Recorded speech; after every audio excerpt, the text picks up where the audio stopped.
In the grand tapestry of history, few figures loom as large as Narmer, a man whose remarkable life and achievements set in motion the wheels of civilization as we know it.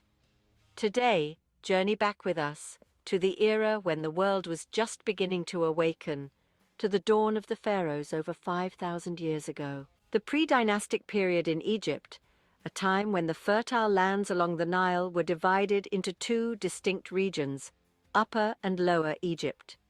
These lands, though geographically close, were worlds apart in terms of culture, traditions, and authority.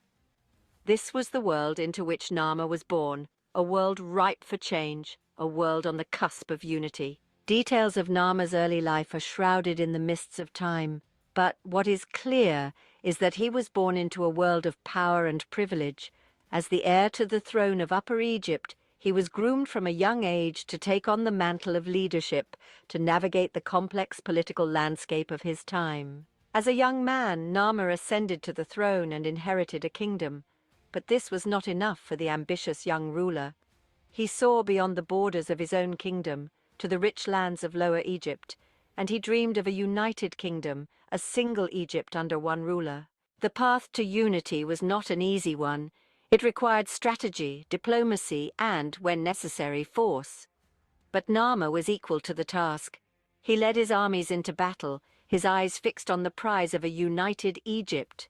He was a leader who was not afraid to get his hands dirty, to fight alongside his men, to risk it all for the dream of unity. And his efforts paid off. After years of struggle, Narmer emerged victorious. He had achieved what no one had before him, the unification of Upper and Lower Egypt. He wore the double crown, a symbol of his authority over both lands, and took on a new name, Menes, to mark the beginning of a new era. But Narmer's work was not done. With the unification of Egypt, he had the monumental task of governing this new, united kingdom.